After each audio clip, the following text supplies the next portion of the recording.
Hello बच्चों, welcome to Ritesh online classes YouTube channel. बच्चों, आज की इस वीडियो में मैं आप लोगों के लिए लेके आया हूँ एनसीईआरटी के क्लास 9th यानी कि कक्षा 9 का आपका विज्ञान का पहला अध्याय, जिसका नाम है हमारे आसपास के पदार्थ, मैटर इन आवर सराउंडिंग्स। इस चैप्टर में हम पदार्थों के बारे में डिटेल में यहाँ पे पढ़ने वाले हैं और लाइन बाय लाइन मैं आप लोगों को पढ़ाऊँगा, एक भी लाइन नहीं छोड़ने वाला हूँ। उस लाइंस के बीच में जो भी इम्पोर्टेंट पॉइंट बनते हैं वो भी मैं बताता चलूँगा कि ये पॉइंट इम्पॉर्टेंट है, इस चीज़ पे आपको ध्यान देना है, ये आपके एग्जाम पॉइंट ऑफ व्यू से काफ़ी इंपॉर्टेंट है। ये सारी चीज़ें मैं बताता रहूँगा और आप सभी को पता है मेरे पढ़ाने का तरीका, एक भी लाइन नहीं छोड़ता हूँ, पहली लाइन से लेके अंतिम लाइन तक सारी चीज़ें मैं वहाँ समझाता हूँ आप लोगों को, ठीक है। और अगर आप लोग क्लास 9th में हैं तो ये तो काम देगा ही चैप्टर जो मैं पढ़ा रहा हूँ। अगर इसके अलावा आप लोग किसी कंपटीशन की तैयारी कर रहे हैं, एसएससी की तैयारी कर रहे हैं, बैंकिंग की तैयारी कर रहे हैं, सीटेट एग्ज़ाम जो आपके टेट के एग्ज़ाम होते हैं, टीचर्स एलिजिबिलिटी टेस्ट वाले होते हैं, उन सब की तैयारी कर रहे हैं आप लोग, या फिर किसी भी एग्ज़ाम की तैयारी कर रहे हैं, यूपीएससी की तैयारी कर रहे हैं, तो उसमें आपका एनसीईआरटी से क्वेश्चन बनता है। डायरेक्ट क्वेश्चन उठा के पूछ लेगा या घुमा फिरा के क्वेश्चन पूछेगा, तो सारी चीज़ें पढ़ना ज़रूरी है। एक एक लाइन जो भी इम्पोर्टेंट है वो भी, जो इम्पोर्टेंट नहीं है वो भी पढ़ना ज़रूरी है। आपको नहीं पता कि वो इम्पोर्टेंट नहीं है, हो सकता है कहीं एग्जाम में आपको वो क्वेश्चन देखने को मिल जाए उसी लाइन से, इसलिए एक एक लाइन पढ़ते हैं और आराम से समझते हैं। आज पढ़े रहेंगे, आज समय दिए रहेंगे तो आपको एग्जाम में आसानी होगी।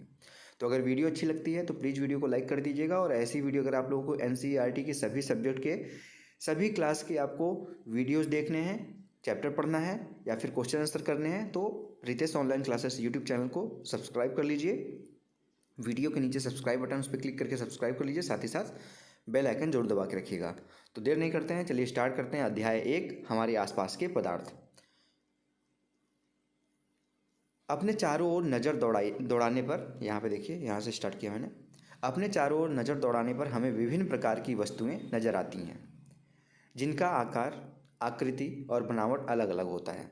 आप अपने आसपास बच्चों देखिए, आपके आसपास कहीं ना कहीं मेज होगी, कुर्सी होगा, लाइट होगी, बल्ब होगा, ठीक है, पंखा होगा। तो आपके आसपास जो वस्तुएं हैं, उन वस्तुओं का आप देखेंगे आकार अलग अलग है, उनकी आकृति अलग है, उनकी बनावट अलग है, ठीक है। इस विश्व में प्रत्येक वस्तु जिस सामग्री से बनी होती है उसे वैज्ञानिकों ने पदार्थ का नाम दिया है। यानी कि आपका पंखा किससे बना है, जाहिर सी बात है लोहे से बना है, तो लोहे को वैज्ञानिकों ने पदार्थ कहा, ठीक है। आपके घर की कुर्सी किससे बनी है, अगर लकड़ी से बनी है तो उस लकड़ी को पदार्थ कहा है। तो आपके जो आसपास कोई भी वस्तु है जिसकी आकृति है, जिसका आकार है, वो आपके सामने, उसको वैज्ञानिकों ने पदार्थ का नाम दिया। जिस हवा में हम सांस लेते हैं, जो भोजन हम खाते हैं, पत्थर, बादल, तारे, पौधे एवं पशु, यहाँ तक कि पानी की कुछ एक बूंद या रेत का एक कण, ये सभी पदार्थ हैं, ठीक है। सभी कुछ पदार्थ हैं जो आपके आसपास है। तो आप लोगों के लिए यहाँ पे क्वेश्चन है, क्या आपके आसपास कोई हंस रहा है तो हंसी क्या एक पदार्थ है? आपके आसपास देखेंगे कोई रो रहा है तो क्या रोना एक पदार्थ है? आप आंसर दीजिएगा इसका कमेंट बॉक्स में। तो आपके आसपास तो वो भी है, आपको अभी मैंने बताया कि आपके आसपास जो भी चीज़ें हैं वो पदार्थ हैं। तो आपके आसपास कोई हंस रहा है तो वो भी तो आपके आसपास है, तो आपको बताना है क्या वो पदार्थ है कि नहीं पदार्थ है, ठीक है। ये सभी पदार्थ हैं, ये बता दिया मैंने। ध्यान देने योग्य बात यह भी है कि ऊपर लिखी सभी वस्तुओं का द्रव्यमान होता है और वे कुछ स्थान घेरती हैं। अब यहाँ पे देखिए इम्पॉर्टेंट है, ये पंक्ति आपके लिए इम्पॉर्टेंट है। जो सभी वस्तुओं का द्रव्यमान होता है या फिर वो कुछ स्थान या फिर आयतन घेरती हैं, उसको क्या कहते हैं? उसको पदार्थ कहते हैं। ये इम्पॉर्टेंट है, याद रखिएगा, ये पॉइंट इम्पॉर्टेंट है। जो वस्तुएं स्थान घेरती हैं या फिर जिनका कुछ द्रव्यमान यानी कि भार होता है, उन वस्तुओं को पदार्थ कहा जाता है। अब इसी से आप हंसी के बारे में बता सकते हैं कि हंसी एक आपका पदार्थ है कि नहीं है। प्राचीन काल से ही मनुष्य अपने आसपास को समझने का प्रयास कर रहा है। आप भी अपने आसपास की चीज़ों को समझने का प्रयास करते हैं। सभी मनुष्य जो हैं वो शुरुआत से, प्राचीन काल से अपने आसपास की वस्तुओं को समझने का प्रयास करता है। आदि मानव थे तो उन्होंने भी पत्थरों को समझने का प्रयास किया, तभी उनसे नुकीले हथियार बनाए और जानवरों का शिकार किया। अगर वो नहीं समझते तो पत्थरों का यूज नहीं करते और जानवरों का शिकार नहीं करते, आग नहीं जला पाते, तो उस टाइम से लोग अपने आसपास की चीज़ों को समझने का प्रयास कर रहे थे। भारत के प्राचीन दार्शनिक जो थे, उन्होंने पदार्थ को 5 मूल तत्वों में वर्गीकृत किया, 5 भागों में बांटा उसको। जो भारत के प्राचीन दार्शनिक थे, 5 तत्व को उन्होंने पंच तत्व कहा। पंच तत्व आप सभी ने सुना होगा अपने घर में आसपास। ये पंच तत्व हैं। शक्तिमान देखा था आपने बचपन में? हो सकता है आजकल के बच्चे नहीं देख पाए हों, लेकिन कुछ बच्चे ज़रूर देखे होंगे जो अभी कंपटीशन की तैयारी कर रहे हैं। तो शक्तिमान में दिखाया था कि पंच तत्व से बन के शक्तिमान बना था, वायु से, पृथ्वी से, अग्नि से, जल से और आकाश से। तो भारत के जो दार्शनिक थे प्राचीन, उन लोगों का भी मानना था कि पदार्थ इन 5 चीज़ों से मिलकर बना हुआ है। उनके अनुसार इन्हीं पंच तत्वों से सभी वस्तुएं बनी हैं, चाहे वो सजीव हो या निर्जीव। उस समय के यूनानी दार्शनिकों ने भी पदार्थ को इसी प्रकार वर्गीकृत किया था। जो यूनान के दार्शनिक थे भारत के, तो इन्होंने बता दिया कि भारत के दार्शनिकों ने पंच तत्वों से बने हैं सभी पदार्थ, ये कहा। और यूनान के जो दार्शनिक थे उन्होंने भी इसी तरीके से पदार्थों को बांटा था। आधुनिक वैज्ञानिकों ने पदार्थ को भौतिक गुणधर्म या एवं रासायनिक प्रकृति के आधार पर 2 प्रकार के से यहाँ पे वर्गीकृत किया है। जो साइंटिफिक तरीके से यहाँ पे बांटा गया है उसको वैज्ञानिकों ने भौतिक पदार्थ और रासायनिक प्रकृति के आधार पर 2 भागों में बांटा है। इस अध्याय में हम भौतिक गुणों के बारे में पढ़ेंगे, आप सभी को अभी मैं पढ़ाऊँगा, ठीक है। आधार पर पदार्थ के बारे में ज्ञान अर्जित करेंगे। और रासायनिक जो यहाँ पे प्रकृति के बारे में है, दूसरा जो पहलू है पदार्थ का, उसको हम नेक्स्ट चैप्टर में पढ़ेंगे। जो हमारे पास के पदार्थ शुद्ध है, ये वाला चैप्टर है आपका, उसमें पढ़ेंगे। अब देखिए यहाँ पे बोल रहा है पहला पॉइंट 1.1 में, पदार्थ का भौतिक स्वरूप। पदार्थ कणों से मिलकर बना होता है, इसके बारे में देखते हैं। कुछ समय तक पदार्थ की प्रकृति के बारे में 2 विचारधाराएं प्रचलित थी। एक विचारधारा का यह मानना था कि पदार्थ लकड़ी के टुकड़े की तरह सतत होते हैं, यानी कि सतह बाई सतह बने होते हैं लगातार। और दूसरी विचारधारा यह मानती थी कि जो पदार्थ होते हैं वो रेत की तरह कणों से मिलकर बने होते हैं, छोटे छोटे कणों से। आइए क्रियाकलाप के द्वारा पदार्थ के स्वरूप के बारे में निर्णय करते हैं कि सतत है या फिर कणों से मिलकर बना है। क्रियाकलाप देखिए यहाँ पे, एक 100 ml का बीकर लें, ठीक है, 100 ml का। इस बीकर को जल से आधा भर कर जल के स्तर पर निशान लगा दें। दिए गए नमक, यहाँ पे कुछ नमक या फिर जो शुगर होता है यानी चीनी, शर्करा को कांच की छड़ के मदद से घुलाएं। जल के स्तर में आए बदलाव को ध्यान दें। आपके अनुसार नमक या शर्करा का क्या हुआ, ये कहाँ गायब हो गए, क्या जल के स्तर में कोई बदलाव हुआ, आपको ये चेक करना है। तो जाहिर सी बात है जल के स्तर में बदलाव होगा, इसमें जो नमक का और चीनी का जो आयतन था वो भी ले चला जाएगा उसमें। इन प्रश्नों के उत्तर पाने के लिए हमें इस विचार को स्वीकारना होगा कि सभी पदार्थ कणों से बने होते हैं। उपरोक्त क्रियाकलाप में चम्मच में रखी गई नमक और शर्करा अब पूरी तरह से पानी में घुल गई, जैसा चित्र 1.1 में अभी दिखाता हूँ मैं आप लोगों को। इसको भी याद कर लीजिएगा, ये इंपॉर्टेंट है, यहाँ पे ध्यान दीजिएगा। थोड़ा सा जूम कर देता हूँ जिससे आपको देखने में आसानी हो। अंतर्राष्ट्रीय मात्रक पद्धति के अनुसार आयतन का मात्रक, यानी कि जो आयतन होता है उसका मात्रक घन मीटर क्यूब होता है, ठीक है। आयतन मापने का साधारण मात्रक लीटर होता है। आपके घर में दूध आता होगा तो उसको लीटर से लेते होंगे आप लोग, लेकिन जो स्टैंडर्ड यहाँ पे मात्रक है वो घन मीटर क्यूब है। 1 लीटर में 1 घन मीटर क्यूब, 1 लीटर में 1000 ml होता है। 1 मीटर में 10 की घाते 3 सेंटीमीटर क्यूब होता है। इसको याद रखने की ज़रूरत है क्योंकि ये इंपॉर्टेंट पॉइंट है। बढ़ते हैं आगे की तरफ। अभी 1.1 फिगर में देखिए, यहाँ पे जल है, नमक मिलाए, उसको हिलाए और यहाँ पे नमक चारों तरफ घुल गया, नमक है और यहाँ पे जल है। तो यहाँ पे देखेंगे क्या हो रहा है, बताया गया इसमें, जब हम जल में नमक घोलते हैं तो नमक के कण जल के कणों के बीच में के रिक्त स्थानों में समावेशित हो जाते हैं, यानी कि घुल जाते हैं। कण हैं तभी तो घुल रहे हैं, सतत होते तो नहीं घुल पाते। पदार्थ के ये कण कितने छोटे होते हैं, अब आपको ये देखिए इंपॉर्टेंट पॉइंट आ रहा है, क्रियाकलाप के बाद देखिएगा।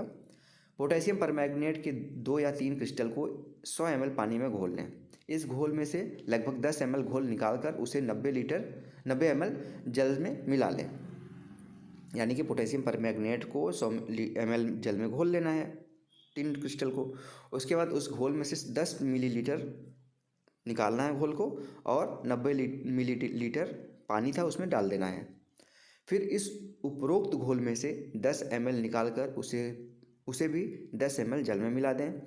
इसी प्रकार इस घोल को 5 से 8 बार तक करें। क्या जल अभी रंगीन है? आपको बताना है करके। तो यहाँ पे मैं एग्जांपल दिखा देता हूँ। पहले पानी था, उसमें हमने पोटेशियम परमैंगनेट डाला, उसमें से 10 ml निकाल के इसमें डाला, फिर 10 ml निकाल के इसमें डाला, फिर 10 ml निकाल के इसमें डाला। अभी भी देखेंगे आप यहाँ पे पानी जो है वो रंगीन है। ठीक, यह प्रयोग दर्शाता है कि पोटेशियम परमैंगनेट के बहुत छोटे से क्रिस्टलों से पानी की बहुत अधिक मात्रा 1000 लीटर भी रंगीन हो जाती है। इससे हम ये निष्कर्ष निकाल सकते हैं कि पोटेशियम परमैंगनेट के केवल एक क्रिस्टल में ही कई सूक्ष्म कण होते हैं। ये कण छोटे छोटे कणों में विभाजित होते रहते हैं, अतः एक स्थिति में ये कण और छोटे भागों में विभाजित नहीं किए जा सकते।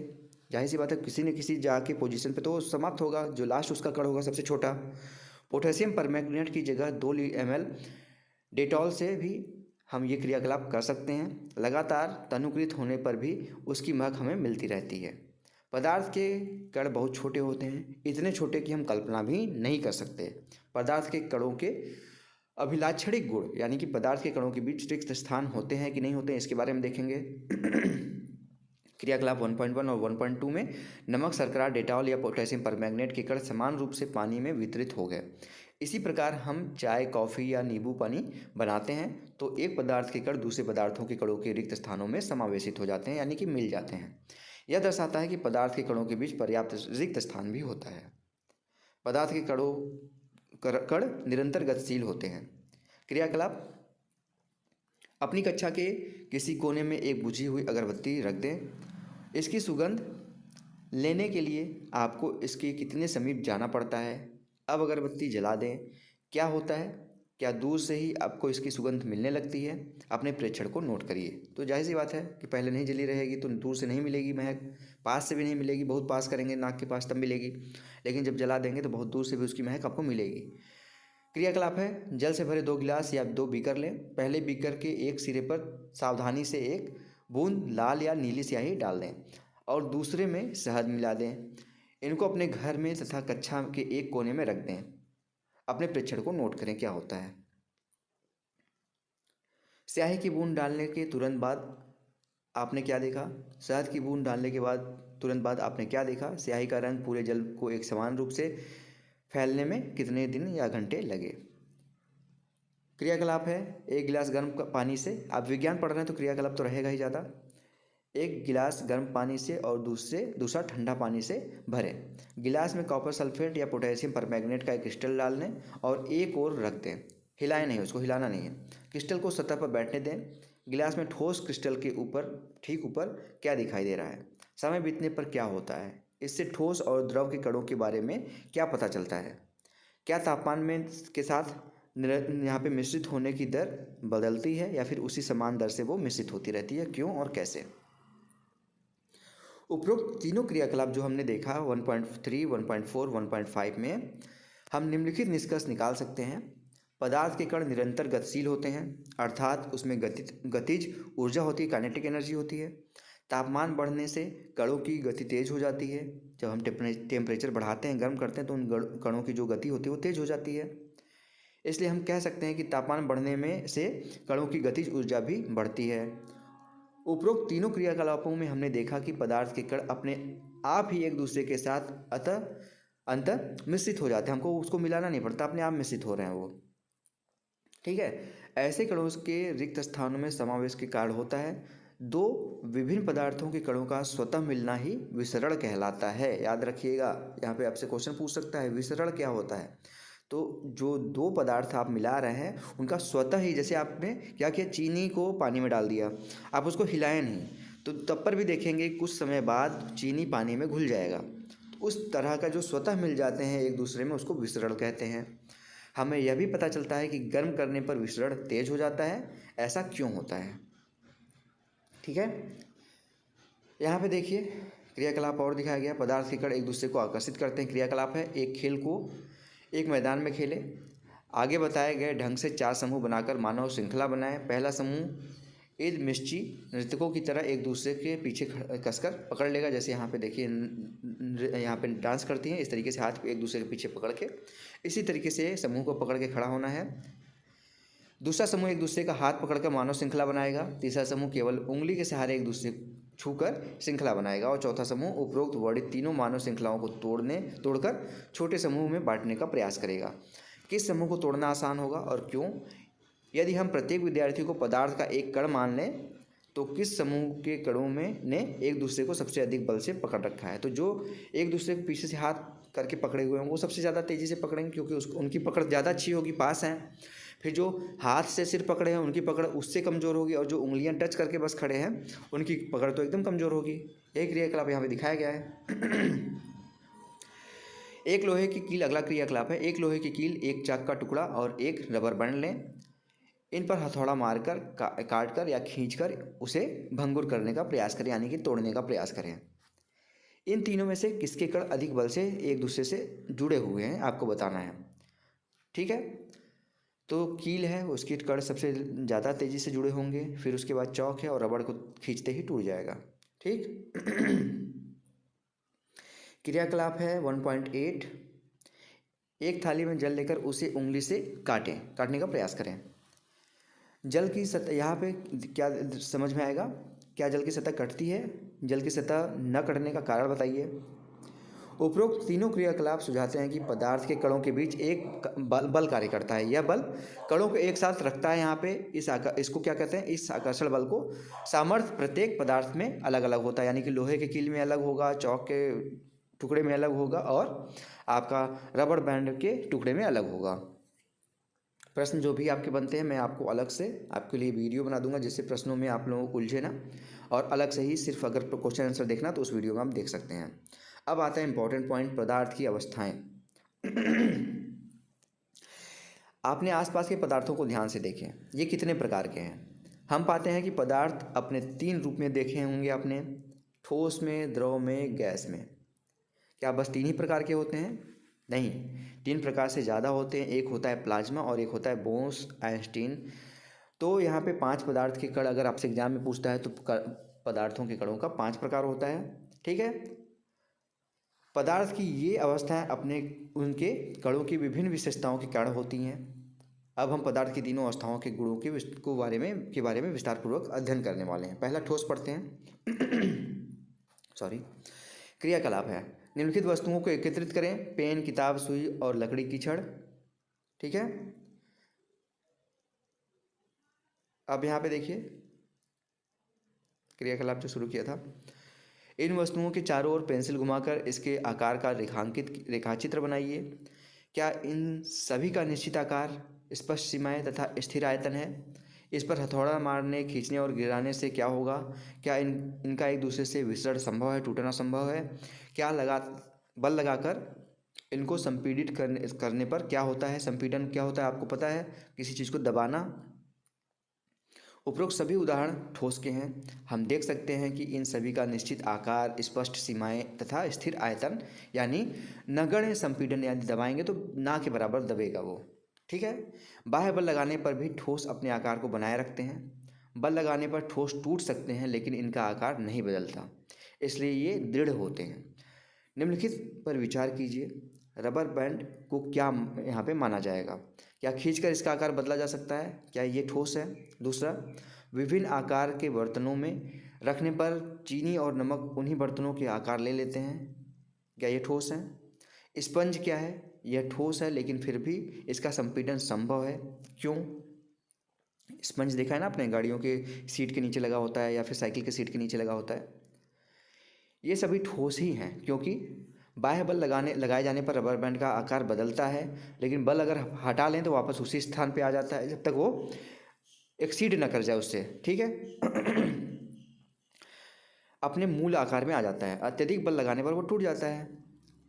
चाहे हम शर्करा या नमक को अपने हाथ में लें या फिर किसी प्लेट में या जार में रखें, इनके क्रिस्टलों के आकार नहीं बदलते। जो छोटे छोटे चीनी के टुकड़े होते हैं, जो एक एक दाना होता है, उनका आकार बदलता है क्या? जब तक आप उसको तोड़ते नहीं हैं तो वो तो अपना आकार बनाए रखता है। तो किसी बर्तन में भरने पर उसका आकार ले रहा है, इसका ये मतलब नहीं कि वो ठोस नहीं है। स्पंज बहुत छोटे छोटे छिद्र होते हैं इसमें, जिसमें वायु का समावेश होता है, वायु उसमें उसके अंदर रहती है। जब हम उसे दबाते हैं तो उसमें वायु बाहर निकल आती है, जब हम उसको हटा लेते हैं उसका दबाव तो फिर से वायु उसके अंदर चली जाती है, तो इसका संपीड़न संभव है स्पंज का। अब दूसरा है द्रव अवस्था। क्रियाकलाप के द्वारा फिर से सीखते हैं। निम्नलिखित वस्तुओं को एकत्रित करें: जल, खाना पकाने का तेल, दूध, जूस, शीतल पेय यानी कि कोल्ड ड्रिंक। विभिन्न आकार के बर्तन प्रयोगशाला में के एक मापक सिलेंडर की सहायता से इन बर्तनों को 50 मिलीलीटर पर निशान लगा लें। इन द्रवों को फर्श पर डाल देने पर क्या होगा? किसी एक द्रव का 50 ml माप कर विभिन्न बर्तनों में क्रमशः एक एक करके डाल लें। क्या प्रत्येक बार आयतन एक समान रहता है? क्या द्रव का आकार एक समान रहता है? द्रव को एक बर्तन से दूसरे बर्तन में उड़ेलने पर क्या यह आसानी से बहता है? इसको आपको बताना है। प्रेक्षण से हमें ये पता लगता है कि द्रव का आकार नहीं लेकिन आयतन निश्चित होता है। जिस बर्तन में इन्हें रखा जाए तो ये उसी का आकार ले लेते हैं। द्रवों में बहाव होता है, जाहिर सी बात है, तो इनको फर्श पे डालेंगे तो बहेगा। इसका आकार बदलता है, इसलिए ये दृढ़ नहीं होते लेकिन तरल होते हैं। क्रियाकलाप 1.3, 1.4 और 1.5 के संदर्भ में हमने देखा कि ठोस और द्रव विसरण द्रवों में संभव होता है। वातावरण की गैस विसरित होकर जल में घुल जाती है। ये गैसें विशेषतः जैसे ऑक्सीजन हो गया, कार्बन डाइऑक्साइड हो गया, जलीय जंतुओं और पौधों के लिए अनिवार्य होता है। सभी जीवधारी अपने जीवन निर्वाह के लिए श्वास लेते हैं। जलीय जंतु जल में घुली ऑक्सीजन के कारण श्वास ले पाते, मछली जैसी होती है। इस तरह से हम यह निष्कर्ष निकाल सकते हैं कि द्रव में ठोस, द्रव और गैस तीनों का विसरण संभव है। ठीक है। ठोसों की अपेक्षा द्रवों में विसरण की दर अधिक होती है। ऐसा इसलिए क्योंकि द्रव अवस्था में पदार्थों के जो कण होते हैं स्वतंत्र रूप से गति करते हैं और ठोस की अपेक्षा द्रव के कणों के बीच रिक्त स्थान ज़्यादा होते हैं, अधिक होता है। अब यहाँ पे हमने ठोस के बारे में देख लिया है, अब द्रवों के बारे में देखते हैं। द्रव के बारे में देख लिया, गैसों के बारे में भी देखते हैं। आपने कभी उस गुब्बारे वाले पर ध्यान दिया है जो गैस के एक ही सिलेंडर से बहुत सारे गुब्बारे में हवा भरता है? उससे पता लगाएं कि एक सिलेंडर से वह कितने गुब्बारे भरता है। उससे पूछिए कि सिलेंडर में कौन सी गैस भरी गई है। तो यहाँ पे सिलेंडर में वाला गुब्बारे वाला अगर मिले उससे ज़रूर क्वेश्चन पूछिए, देखिए उसको पता है कि नहीं, कि बस वो अपना काम कर रहा है, उसको पता ही नहीं है कि कौन सा गैस वो गुब्बारे में भर रहा है। क्रियाकलाप फिर से आता है 1.11 यानी कि 1.11। 100 ml की 3 सिरिंज लें और उसके सिरे को रबर के कॉर्क से बंद कर दें। जो आगे का सिरा होता है, अभी दिखाता हूँ फिगर में, चित्र 1.4 में। सभी सिरिंजों के पिस्टन को हटा लें।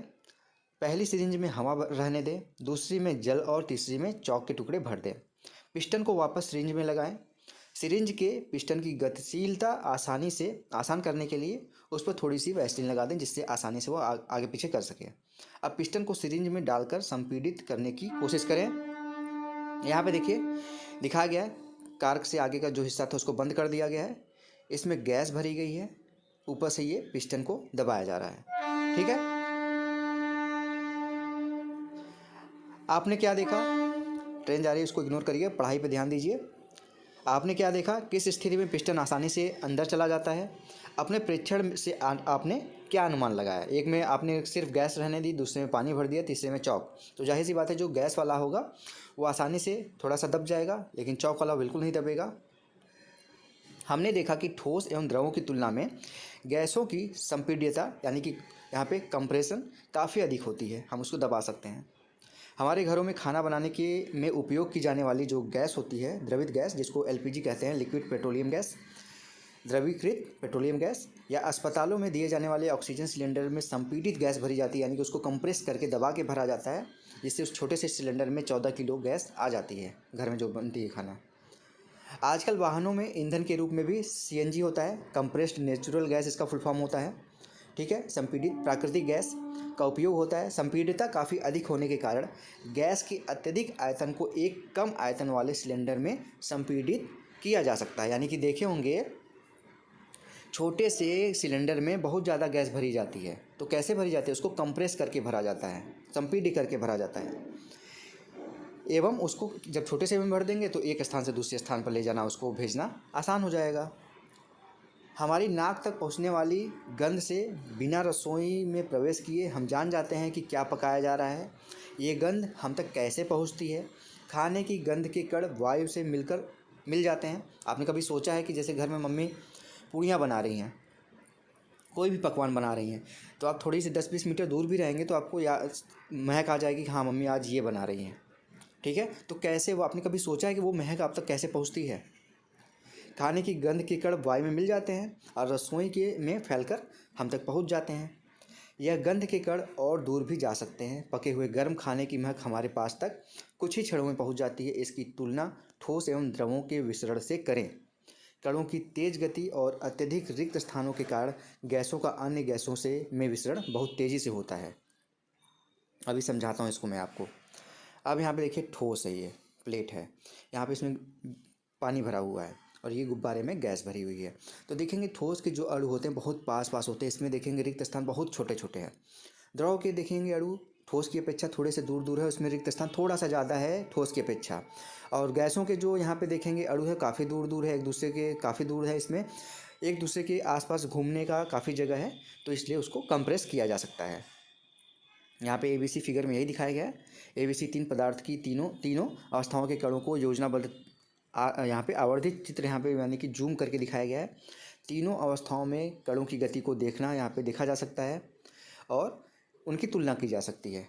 ठोस में गति बहुत कम है, द्रव की अपेक्षा गैसों में बहुत ज़्यादा है। ठीक है, अब यहाँ पे प्रश्न है, प्रश्न मैं आपको बता चुका हूँ कि अलग से वीडियो में इकट्ठे करा दूंगा। गैसीय अवस्थाओं में कणों की गति अनियमित और अत्यधिक तीव्र है, यानी जो गैस के अणु हैं वो किसी भी दिशा में एक दूसरे से जा रहे हैं और तेज़ी से जा रहे हैं।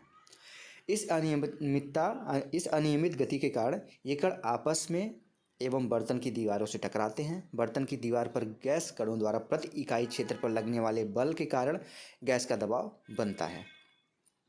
ठीक है, गुब्बारे को देखिए, जो गुब्बारा है ये कण है वो दीवार पे भी यहाँ पे प्रेशर डालेंगे। ठीक है, यही बताया गया यहाँ पे।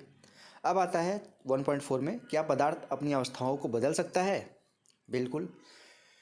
अपने प्रेक्षण से हम जानते हैं कि जल पदार्थ की 3 अवस्थाओं में रहता है। ठोस, द्रव और गैस तीनों अवस्थाओं में रहता है जो आपका जल होता है। ठोस जैसे आपने बर्फ़ देखा होगा, आइसक्रीम खाई होगी। द्रव जैसे जल आप पीते हैं। गैस जैसे जलवाष्प जिसको आप भांप लेते हैं। अवस्था बदलने के दौरान पदार्थ के अंदर क्या होता है? अवस्था के परिवर्तन से पदार्थ के कणों पर क्या प्रभाव पड़ता है? क्या हमें इस प्रश्नों के उत्तर जानना चाहिए, खोजना चाहिए? बिल्कुल खोजना चाहिए। अगर साइंस पढ़ रहे हैं तो आप खोजेंगे नहीं तो आप साइंस अच्छे से समझ नहीं पाएंगे। तो खोजना चाहिए कि जल जब ठोस होता है तब कैसा होता है, गैस होता है तब कैसा होता है, और जल अवस्था में रहता है तो कैसा रहता है। तापमान परिवर्तन का प्रभाव। क्रियाकलाप है 1.12। एक बीकर में 150 ग्राम बर्फ़ का टुकड़ा लें एवं चित्र 1.6 के अनुसार उसे प्रयोगशाला में प्रयुक्त थर्मामीटर को इस प्रकार लटका दें कि थर्मामीटर का बल्ब बर्फ़ में पूरा छू रहा हो। यहाँ पे देखिए 1.6 में बोला है तो 1.6 नीचे है। ये आप प्रयोगशाला में कर रहे हैं, बर्नर है यहाँ पे जिसको जलाते हैं, डिबरी टाइप का होता है जलाते हैं, जो जल है बीकर में लिया हुआ, और यहाँ पे क्या है, कांच का छड़ है जिससे घोल रहे हैं आप, और यहाँ पे थर्मामीटर है जिससे उसका यहाँ पे डूबा हुआ है जिससे वो टेम्परेचर माप सके। अब यहाँ पे क्या बोल रहा है क्रियाकलाप में, धीमी आंच पर बीकर को गर्म करना शुरू करें। जब बीकर बर्फ़ पिघलने लगे तो तापमान नोट कर लें। जब संपूर्ण बर्फ़ जल में परिवर्तित हो जाए तो पुनः तापमान नोट कर लें। ठोस के से द्रव अवस्था में होने वाले परिवर्तन को प्रेक्षण नोट करें कि पहले तापमान कितना था, अब जब बर्फ़ था अब द्रव बन गया है, पानी बन गया है, तो कितना तापमान हुआ है। अब बीकर में एक कांच की छड़ डालें और हिलाते हुए गर्म करें। जब जल उबलने लगे तब थर्मामीटर की माप बराबर नज़र उस पर रखें जब तक अधिकतर जल वाष्प न बन जाए। जल के द्रव अवस्था से गैसीय अवस्था में परिवर्तन को प्रेक्षण को नोट कर लें। पहले ठोस से द्रव बना उसको नोट किए, फिर द्रव से वाष्प बना उसको नोट किए। अब देखिए क्या होता है, समझते चलिएगा, इसी तरीके से आपको याद होगा। अभी काफ़ी इंपॉर्टेंट पॉइंट बचे हुए हैं। ठोस के तापमान को बढ़ाने पर उसके कणों की गतिज ऊर्जा बढ़ गई। गतिज ऊर्जा में वृद्धि होने के कारण कण अधिक तेजी से कंपन करने लगे। जब गर्म करेंगे तो उसके कण इधर उधर तेजी से भागेंगे। ऊष्मा के द्वारा प्रदत्त की गई ऊर्जा कणों के बीच के आकर्षण बल को पार कर देती है। इस कारण कण अपने नियमित स्थान को छोड़कर अधिक स्वतंत्र होकर गति करने लगते हैं। इस अवस्था एक ऐसी अवस्था आती है जब ठोस पिघलकर द्रव में परिवर्तित हो जाते हैं। ठीक है, अब यहाँ पे देखिए इंपॉर्टेंट पॉइंट बनता है आपका, फिगर देख लिए। ठीक, ये पॉइंट इंपॉर्टेंट है।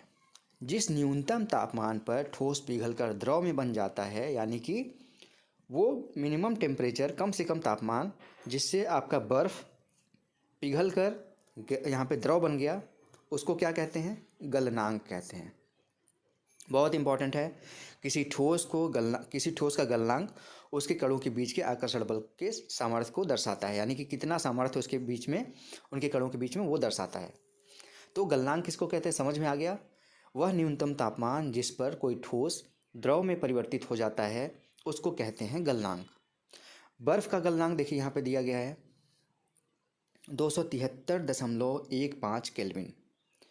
गलने की प्रक्रिया यानी कि ठोस से द्रव अवस्था में परिवर्तन को संगलन कहते हैं। जो गल रहा है उसको संगलन कहते हैं। यहाँ पे देख लीजिए, यहाँ पे नोट काफ़ी इंपॉर्टेंट की पॉइंट बनता है आपके एग्जाम पॉइंट ऑफ व्यू से। तापमान की अंतर्राष्ट्रीय यानी कि एसआई मात्रक केल्विन है, जिसको के से लिखा जाता है। 0 डिग्री सेल्सियस को 273.15 केल्विन कहते हैं, यानी कि जो बर्फ़ का गलनांक है वो 0 डिग्री सेल्सियस है। ठीक है, सुविधा के लिए हम दशमलव का पूर्णांक बनाकर 0 डिग्री सेल्सियस को 273 कर देते हैं, 1.15 छोड़ देते हैं। तापमान की माप केल्विन से सेल्सियस में बदलने के लिए 273 घटाना चाहिए और सेल्सियस से केल्विन बदलने के लिए तापमान में 273 जोड़ देना चाहिए। बहुत ही इंपॉर्टेंट है, अति इंपॉर्टेंट है, वेरी वेरी इंपॉर्टेंट, लिख लीजिए इसको। ठीक है, वेरी वेरी इंपॉर्टेंट है। यहाँ पे कई बार क्वेश्चन दे देता है, आपको एक टेम्परेचर देगा, उसको बोल देगा केल्विन में बदलिए, या फिर केल्विन में कोई टेम्परेचर दे देगा, उसको बोलेगा सेल्सियस में बदलिए। तो इसको ध्यान दीजिएगा, जब आपको यहाँ पे सेल्सियस से केल्विन में बदलना है, जैसे दे दिया है आपको 5 डिग्री सेल्सियस, ठीक, इसको केल्विन में बदलने के लिए कहें तो क्या करिए, इसमें देखिए बोला है 273 जोड़ देना चाहिए, इसमें 273 जोड़ दीजिए तो आपका आ जाएगा 278 केल्विन। बदल गया। अब आपको दे दिया यहाँ पे 287 केल्विन दे दिया है, उसको सेल्सियस में बदलना है तो 273 इसमें से माइनस कर दीजिए, आपका आंसर आ जाएगा 4 और 1 14 डिग्री सेल्सियस आ जाएगा। ठीक है, बदल लेंगे। अब बढ़ते हैं आगे, मैंने बोला था ना मैं एक भी पॉइंट नहीं छोड़ूंगा। ठीक है, किसी ठोस के गलने की प्रक्रिया में तापमान समान रहता है, ऐसे में ऊष्मीय ऊर्जा कहाँ जाती है? यानी कि जो ऊर्जा तो एक आपका नष्ट नहीं होती, कन्वर्ट होती है एक रूप से दूसरे रूप में, तो ऊष्मीय ऊर्जा उसमें जो लग रही है, जिससे हम गर्म कर रहे हैं, वो कहाँ जा रही है? गलने के प्रयोग की प्रक्रिया के दौरान आपने ध्यान दिया होगा कि गलनांक पर पहुँचने के बाद जब तक संपूर्ण बर्फ पिघल नहीं जाती तापमान नहीं बदलता।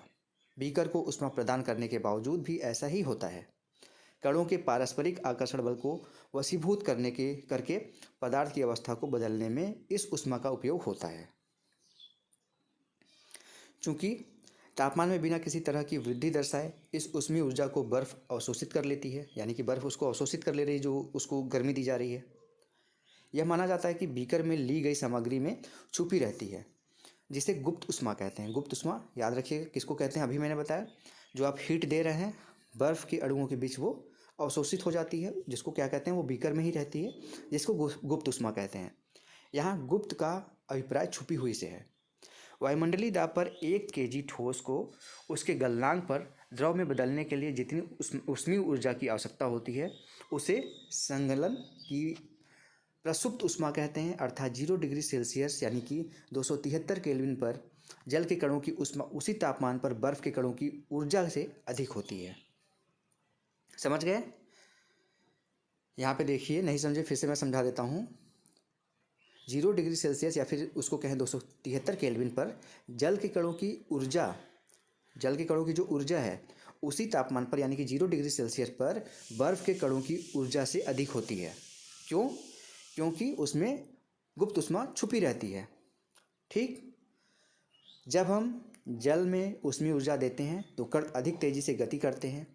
एक निश्चित तापमान पर पहुंचकर कणों में इतनी तेज़ी आ जाती है कि वे परस्पर आकर्षण बल को तोड़कर स्वतंत्र हो जाते हैं, यानी कि अपने अवस्था को बदलना चाहते हैं। एक निश्चित तापमान पर पहुंचकर कणों में इतनी ऊर्जा आ जाती है कि वे परस्पर आकर्षण बल तोड़कर स्वतंत्र हो जाते हैं। इस तापमान पर द्रव गैस में बदलना शुरू हो जाता है। जब वो स्वतंत्र हो जाएंगे तो वो अपना चेंज करेंगे अपना स्थिति, तो द्रव से अब वो वायु में बदलेंगे। वायुमंडलीय दाब पर वह तापमान जिस पर द्रव उबलने लगता है उसे क्वथनांक कहते हैं। देखिए यहाँ पे ये पॉइंट, पहले गलनांक था, अब क्वथनांक आ गया। क्वथनांक किसे कहते हैं?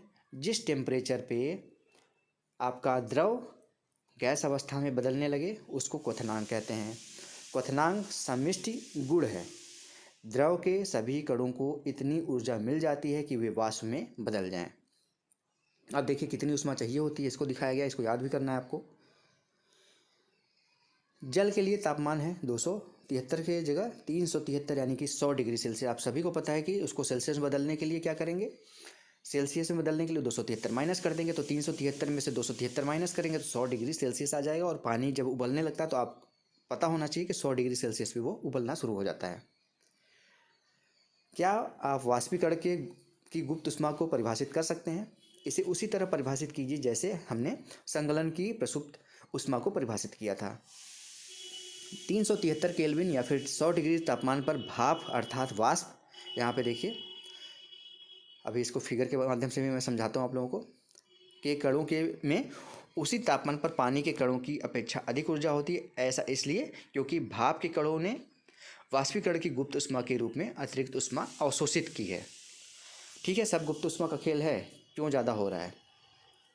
अब यहाँ पे देखिएगा, ठोस है, गर्मी दिए उसको द्रव में बदला, द्रव को गर्मी दिए वायु में बदला, गैसीय अवस्था में आ गया। फिर उसको ठंडा करेंगे तो फिर वो गैस, अगर उसको ऊपर से कोई चीज़ लगा दे, बर्तन लगा दे, आपने देखा होगा पानी उबालते होंगे आपकी मम्मी गर्मियों में, तो उसके ऊपर अगर बर्तन रख दें तो उस बर्तन पे पानी की बूंदें जम जाती हैं, मतलब इकट्ठा हो जाती हैं। तो वही ठंडा होने पे वहाँ पे इकट्ठा हो गई, फिर वो द्रव में बदल गई। द्रव में बदलने के बाद उसको और ठंडा करेंगे, फ्रिज में रख दिए उस पानी को, गैस में बदल दिए, फिर से ठोस बदल गया। अतः हम यह कह सकते हैं कि तापमान बदलकर हम पदार्थ को एक अवस्था से दूसरी अवस्था में बदल सकते हैं। हमने सीखा कि गर्म करने पर पदार्थ की अवस्था बदल जाती है, गर्म होने पर ये ठोस में से द्रव में और द्रव से गैस में बदल जाते हैं। लेकिन कुछ ऐसे पदार्थ हैं जो द्रव अवस्था में परिवर्तित हुए बिना ठोस अवस्था में सीधे बदल जाते हैं, वापस ठोस में बदल जाते हैं। ठीक है, यानी कि ठोस अवस्था से सीधे गैस में होते हैं कन्वर्ट, और फिर से वापस वो ठोस में आ जाते हैं, बीच का द्रव वाला कोई सेक्शन नहीं होता। तो ऐसी अवस्था को क्या कहते हैं वो भी मैं अभी आगे आपको दिखाता हूँ। क्रियाकलाप है, थोड़ा सा कपूर लीजिए, आपके घर में मम्मी पूजा करती होंगी तो जलाती होंगी कपूर। कपूर लीजिए थोड़ा सा, इसे चूड़ करके चीनी की प्याली यानी कि जो डिश होती है उसमें डाल दें। एक कीप को उल्टा करके इस प्याली के ऊपर रख दें। इस कीप के एक सिरे पर रुई का एक टुकड़ा रख दें, जैसा चित्र 1.7 में दर्शाया गया है। अब धीरे धीरे गर्म करें, ध्यान से देखिए यहाँ पे, ठीक है, ध्यान से देखिएगा। बीकर है यहाँ पे आग दी जा रही है बर्नर से, चीनी की मिट्टी की प्याली है नीचे, यहाँ देखिए रखा गया है यहाँ पे चीनी मिट्टी की प्याली। उसके बाद यहाँ पे ऊपर से रुई का टुकड़ा लगा के बंद कर दिया गया है। अब उबाला जा रहा है उसको, कपूर को। वाष्प बना कपूर यहाँ पे देखेंगे, ठोस बना कपूर ऊपर यहाँ इकट्ठा हो गया। उल्टा रखा हुआ यहाँ पे कीप है, बर्तन के ऊपर कीप रख दिया गया है। कपूर का ऊर्ध्वपातन इसे कहते हैं। अभी आगे मैं आप लोगों को और समझाऊंगा जिससे आप लोगों को समझ में आ जाएगा। उपरोक्त क्रियाकलाप से आप क्या निष्कर्ष निकालते हैं? द्रव अवस्था में परिवर्तित हुए बिना ठोस अवस्था में से सीधे गैस में बदलने की प्रक्रिया को ऊर्ध्वपातन कहते हैं, और गैस से सीधे ठोस बनने की प्रक्रिया को निक्षेपण कहते हैं। तो यहाँ पे आप लोगों को इस लाइन से समझ में आ जाएगा, ये भी इम्पोर्टेंट इतना है। द्रव अवस्था में परिवर्तन हुए बिना ठोस अगर कोई गैस में बदल जाता है तो उसको क्या कहते हैं? ऊर्ध्वपातन कहते हैं।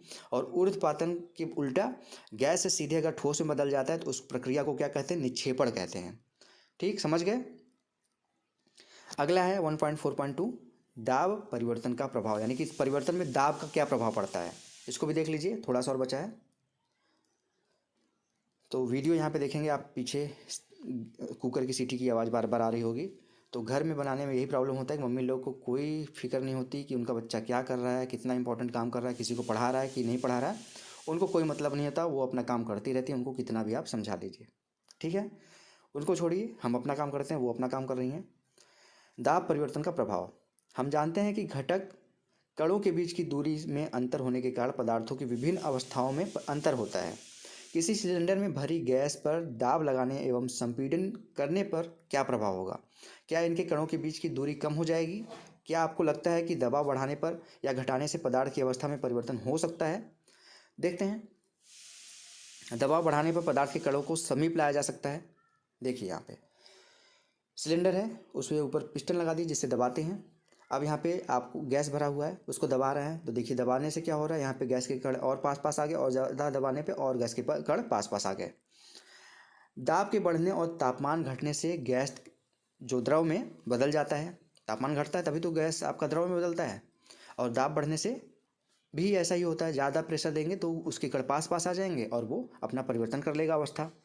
क्या आपने ठोस CO2 के बारे में सुना है? कार्बन डाइऑक्साइड का ठोस रूप सुना, जरूर देखा जरूर होगा, लेकिन भले आपने अभी तक हो सकता है उसको महसूस न किया हो कि वो CO2 है। अभी मैं बताऊंगा तो आपको लगेगा यार हाँ ये तो देखा है मैंने। इसे उच्च दाब पर संग्रहित किया जाता है। जब वायुमंडलीय दाब का ताप माप 1 एटमॉस्फेरिक ATM इसको कहते हैं हो, तो ठोस CO2 द्रव अवस्था में आए बिना सीधे गैसीय अवस्था में यहाँ पे बदल जाता है। ठीक, अभी देखिए ऊपर। यही कारण है कि ठोस कार्बन डाइऑक्साइड को शुष्क बर्फ यानी कि ड्राई आइस भी कहा जाता है। याद रखिए, यहाँ पे क्वेश्चन आपका ये भी इंपॉर्टेंट है, याद रखिएगा। ड्राई आइस किसको कहते हैं? आपका ठोस कार्बन डाइऑक्साइड जो होता है उसको शुष्क बर्फ यानी कि ड्राई आइस कहा जाता है। इस तरह से हम कह सकते हैं कि पदार्थ की अवस्थाएं यानी ठोस, द्रव और गैस दाब और तापमान के द्वारा तय की जाती हैं, यानी कि उनके ऊपर दाब और तापमान दोनों का प्रभाव पड़ता है। इस फिगर से समझिए, तीनों अवस्थाएं क्लियर हो जाएंगी आपकी। ठोस से सीधे गैस बना, अभी मैंने बताया, कपूर वाला एग्जाम्पल दिया था, ऊर्ध्वपातन कहते हैं उसको। गैस से सीधे ठोस बना, निक्षेपण कहते हैं उसको। ये तो हो गया डायरेक्ट। अब यहाँ पे देखेंगे, ठोस से द्रव बना, मैंने बोला था संघनन। द्रव से गैस बना, वाष्पीकरण। गैस से द्रव बना संघनन के द्वारा। संघनन संगलन में अंतर रखिएगा। संघनन होता है जब गैस आपका ठंडा होके द्रव में बदलता है। द्रव जब ठंडा होके ठोस में बदलता है उसको जमना कहते हैं। ठीक है, तीनों अवस्थाओं के बारे में इस फिगर से आप कंफर्म कर सकते हैं। प्रश्न इसको अलग से करेंगे। ठीक है, देख लीजिए। निम्नलिखित तापमान को सेल्सियस में बदलना है आपको। सेल्सियस में बदलने के लिए क्या करेंगे? 100 माइनस कर देंगे उस सब में से। वाष्पीकरण के बारे में देखते हैं। पदार्थ की अवस्था बदलने के लिए क्या सदैव ऊष्मा देना या दबाव बदलना, दाब बदलना आवश्यक है? क्या आपने दैनिक जीवन में आप ऐसा कोई उदाहरण दे सकते हैं जिसके बिना क्वथनांक पर पहुँचे हुए क्या कोई द्रव वाष्प में बदल सकता है? जल को खुला छोड़ दें, धीरे धीरे वाष्प में परिवर्तन हो जाएगा कि नहीं होगा, इसके बारे में अभी डिस्कस करेंगे।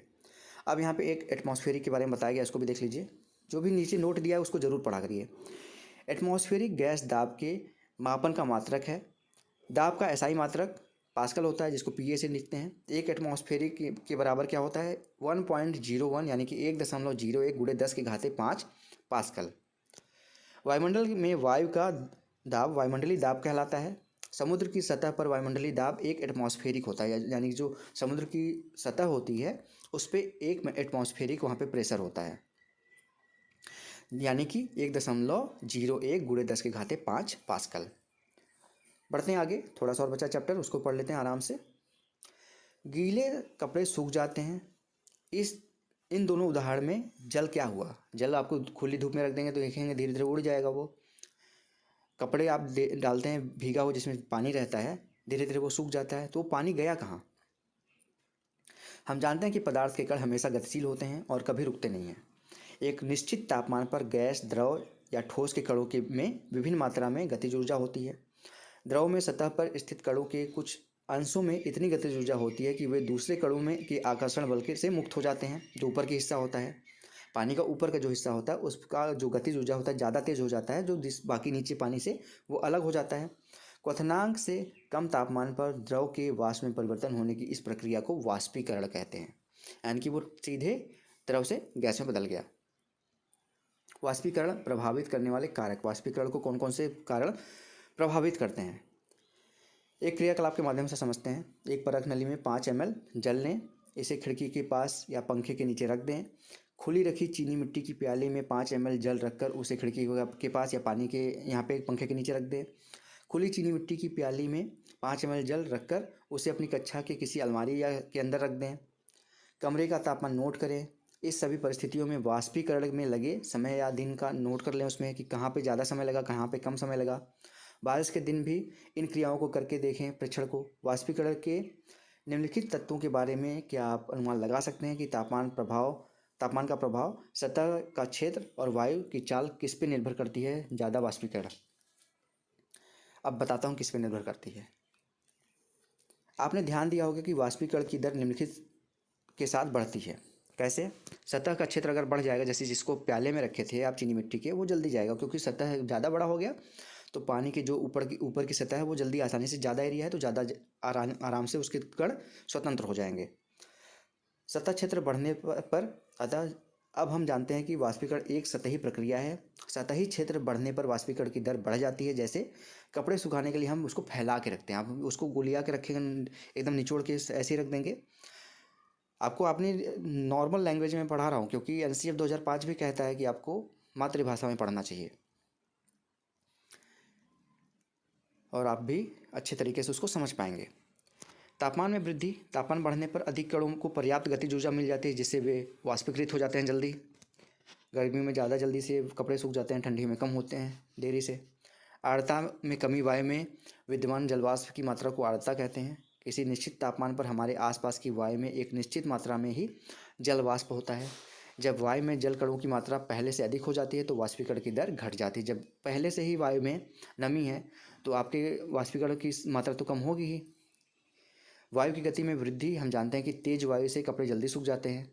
वायु के तेज होने से जलवाष्प के कण वायु में के साथ उड़ जाते हैं जिससे वहाँ के जलवाष्प वहाँ पे कम हो जाता है वायु में, और आपका जो कपड़े का जल है वो वाष्प में आसानी से बदल जाता है। वाष्पीकरण के कारण शीतलता कैसे होती है? खुले हुए बर्तन में रखे द्रव में निरंतर वाष्पीकरण होता रहता है। वाष्पीकरण के दौरान कम हुई ऊर्जा को पुनः प्राप्त करने के लिए द्रव के कण अपने आसपास के ऊर्जा अवशोषित कर लेते हैं। इस तरह आसपास से ऊर्जा के अवशोषण होने के कारण शीतलता होती है। जब उसका एनर्जी कम होता जाएगा तो शीतल, वो पानी ठंडा होता जाएगा। जब आप एसीटोन, जो नाखून पॉलिश को का द्रव होता है जिसको साफ करते हैं, को अपनी हथेली पे गिराएं तो क्या होगा? देखिए यहाँ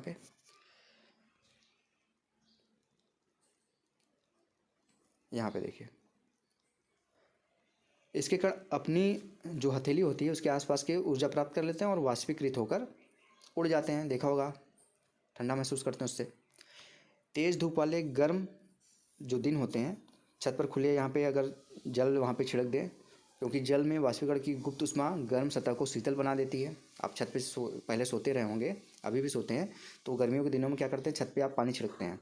क्यों छिड़कते हैं? कि वहाँ पे पानी गिर जाएगा तो वाष्पीकरण होकर वहाँ की गर्मी को वो अवशोषित कर लेगा और उड़ जाएगा। उदाहरण दे दिए यहाँ पे, देखिए गर्मियों में हमें सूती कपड़े क्यों पहनने चाहिए, इसके बारे में। शारीरिक प्रक्रिया के कारण गर्मियों में हमें ज़्यादा पसीना आता है जिससे हमें शीतलता महसूस होती है। जैसे कि हम जानते हैं वाष्पीकरण के दौरान द्रव की सतह के कारण कण हमारे शरीर के आसपास के से ऊर्जा वहाँ पे वाष्प में बदल देते हैं, तो जो हमारे शरीर से निकलेगा जल उसको वाष्प में बदल देंगे। वाष्पीकरण की प्रसुप्त ऊष्मा के बराबर ऊष्मीय ऊर्जा हमारे शरीर के से अवशोषित हो जाती है जिससे शरीर शीतल हो जाता है। चूँकि सूती कपड़ों में जल का अवशोषण अधिक होता है इसलिए हमारा पसीना इसमें अवशोषित होकर वायुमंडल में आसानी से वाष्पीकृत हो जाता है। बर्फीले जल से भरे गिलास की बाहरी सतह पर जल की बूंदें क्यों नजर आती हैं? बर्फ़ आपने देखा होगा, अगर ठंडा पानी फ्रिज से लेके आप गिलास में डालें तो उसके गिलास के अंदर तो जल रहता है, उसके बाहर भी देखेंगे थोड़ी देर में तो हल्का हल्का बूंद बूंद सा लग जाएगा। ऐसा क्यों होता है? किसी बर्तन में हम बर्फीला जल डालते हैं यानी कि ठंडा पानी डालते हैं, जल्दी ही बर्फ़ की बाहरी सतह पर हमें ग्लास की बाहरी सतह पर बूंद नजर आने लगती है। वायु में उपस्थित जलवाष्प की ऊर्जा ठंडे पानी के संपर्क में आकर कम हो जाती है और यह द्रव्य अवस्था में बदल जाती है, जो हमें जल की बूंदों के बाद उसमें इकट्ठा हो जाती है, तो जल की बूंद की भांति वहाँ पे दिखाई देती है। तो ये देखिए आपने क्या सीखा, इसको भी मैं क्वेश्चन आंसर वाली वीडियो में साथ ले लूँगा।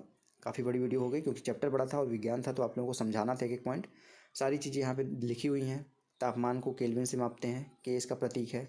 लंबाई को मीटर से, यम इसका स्मॉल एम प्रतीक है। सहती को किलोग्राम से यानी केजी से इसको लिखते हैं। भार को न्यूटन से, एन कैपिटल है। आयतन को घन मीटर से यानी स्मॉल एम क्यूब हो जाएगा। घनत्व को किलोग्राम प्रति घन मीटर यानी कि केजी, मीटर माइनस क्यूब, घन किलोमीटर प्रति घन मीटर है तो -3 हो जाएगा। दाब को पास्कल से पीए होता है। ये सारी चीज़ें मैं डिस्कस भी करूँगा क्वेश्चन आंसर के साथ। तो अगर वीडियो अच्छी लगी हो तो प्लीज़ वीडियो को लाइक करिएगा, और ऐसी वीडियो अगर आप लोग डेली बेसिस पे देखना चाहते हैं तो Ritesh online classes YouTube channel को सब्सक्राइब कर लीजिए। आशा करता हूँ आप लोगों को आज की वीडियो समझ में आई होगी। क्वेश्चन आंसर भी मैं कराऊंगा जल्दी ही।